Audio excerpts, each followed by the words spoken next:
I have no problem at all with charter schools functioning as a poor man's private school. Are we saying that if you are a poor black and brown kid, it's a problem that you should have a disruptive-free, studious, high-quality school? Why is that unfair? Are charter schools guilty of weeding out difficult kids, and is this undermining their overall mission? In October, the New York Times broke the story that a principal at the charter school network Success Academy targeted a group of students to be pushed out of his school, maintaining a secret got-to-go list. The controversy has spurred an ongoing debate, and to discuss it, I'm joined by Robert Pondiscio, Vice President at the education think tank, the Thomas Fordham Foundation, and a former public school teacher in the Bronx. Robert, thanks for talking to us. Thanks for having me. Let's start with some background on Success Academy. What is Success Academy, and what does it do to get so much positive and negative attention? What a great question. How much time do we have? Because we could take all day answering just that question.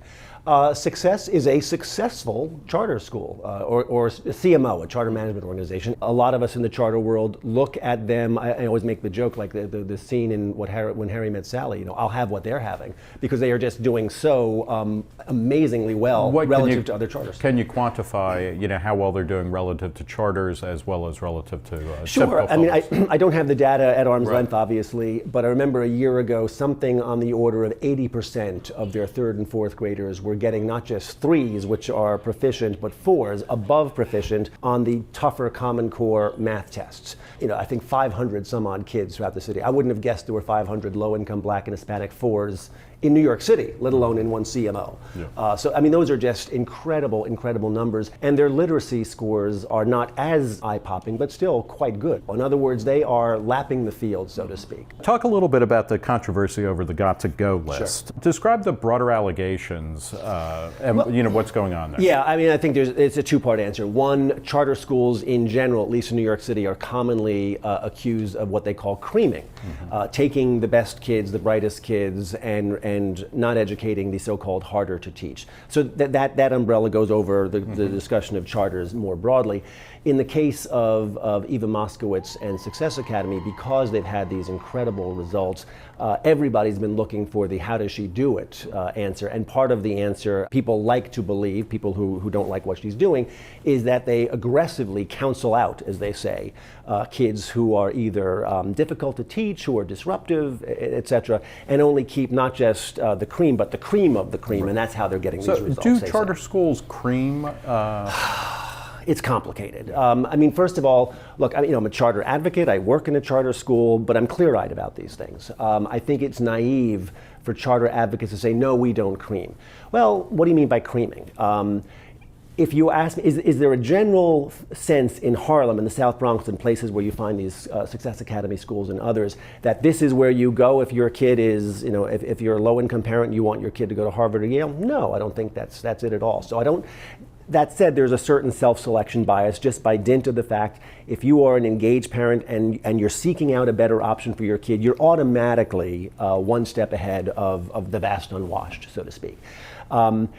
But now, what do we mean when we see creaming? Are they aggressively pushing kids out who are difficult to teach? I see no evidence that they are. On the other hand, I see no evidence that they're not. If these stories are true about, got-to-go lists or counseling out... It's just a lot more subtle than people think. But do they call into question Success Academy or other charter schools' success? Are you a fan of Success or not? I would argue not. Look, I've gotten myself in a little bit of trouble with this because I personally, and I'm speaking just for myself, have no problem at all with charter schools functioning as what I would describe as a poor man's private school. Full disclosure, I was a public school teacher. I send my daughter to a private school. I went to school in a decent suburban school where we never had to deal with problems of the hardest to teach, of the disruptive kid. Where do these kids go? Are we to believe that they don't exist in better zip codes? One of the things, and again, just speaking for myself, that kind of bothers me about this argument in general is why are we only upset? Let's just assume for a second that it's true, okay? So, and I, again, have no reason to believe that it is, but let's just say the worst allegations are true. She is counseling out the hardest to teach. She's creating this poor man's private school. Why is that a bad thing? In other words, are we saying that if you are a poor black and brown kid, it's a problem that you should have what an affluent kid on the Upper East Side has, a disruptive, free, studious, high-quality school? Why is that unfair to those kids? Let's talk about that, because the education historian and arguably the most prominent charter school critic around, Diane Ravich, wrote the following in response to this controversy about Success Academy, and I quote, "Public schools are supposed to work for all kids. Granted, there are magnet schools and special schools, but there are supposed to be public schools where no one is turned away, no one is canceled out." Name one. So, okay, so that's, yeah, name one. A few months ago, I wrote a column for U.S. News about this, and I wrote about a kid who had been facing what seemed to be the exact same circumstances that the New York Times highlighted for some of these, the got-to-go kids. And it turns out the kid was in the leafy suburban community of Irvington, New York. And suddenly his parents felt harassed, and they ended up moving to a school system nearby where he was able to be taken care of.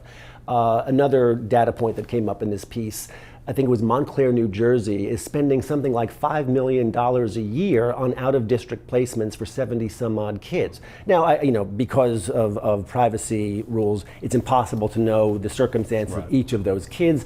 Do they have a condition that really can't be met by the Montclair school system? But the bottom line is, kids in Montclair don't have to deal with the disruptive kids, etc. Yeah, in the U.S. News column that you wrote, the subhead is, "Why is it unfair to give poor families the studious, disruption-free schools the rich take for granted?" That's exactly right. Yeah. So I'm not taking a side here. I want to be clear on that. But I just want to be clear-eyed about it. I just don't buy this idea that public schools take everybody. Well, then this raises a question. A charter network with the size and resources of Success Academy, shouldn't they have the capacity to cater to all children without dumping problem students back into the traditional if that's what system? they're doing? Yeah, I think that's a fair thing to say. And let me put in a plug for Democracy Prep, where I work. We've actually created a program called Pathways, where we educate special ed kids from throughout the network in a single, what we would call a District 75 sort of situation in New York City.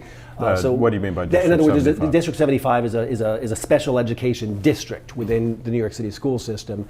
One of the criticisms of charters is, oh, you don't work with kids with IEPs and special education. Well, that's not true of all of us. Some of us do. Yeah. But again, I want to be clear about this.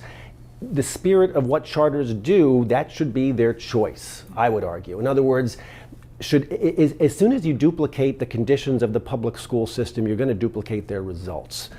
So while on the one hand, I'm not very fond of charter advocates saying things like, "Oh, we take all the same children, we get better results."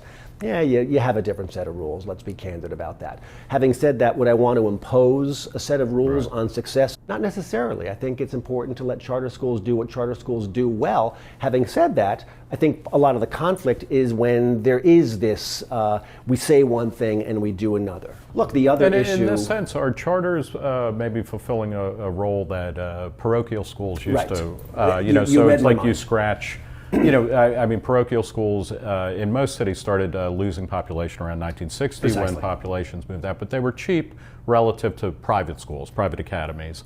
And you would see, ethnics, black and white ethnics sending their kids in, regardless of religion. Yeah, and I think if we're fair about this, I think a lot of the so-called high-performing, no-excuses charter schools are a cut-rate version of what Catholic schools, the role that they used to play in our inner cities. They're good. I'm not sure they're as good as those Catholic schools are or used to be. But look, the other issue that we're not talking about here is the issue of school tone. So whether or not a kid meets the test for giftedness almost doesn't matter. You have to create the conditions that allow productive learning to go on. You have to valorize, normalize a studious environment. If you've ever been to a Success Academy, they do that exceptionally well. And I say this having been a fifth grade public school teacher for many, many years. I could have gotten so much more done if I didn't spend all of my time not just managing 3 or 4 disruptive kids, but having to frankly cater to them and ignoring the rest. All right, well, we will leave it there. Thank you so much. We've been talking with Robert Pondiscio. He's the vice president at the education think tank, the Thomas Fordham Foundation, and a former public school teacher in the Bronx. Robert, thanks for talking to us. Thanks for having me. For Reason TV, I'm Nick Gillespie.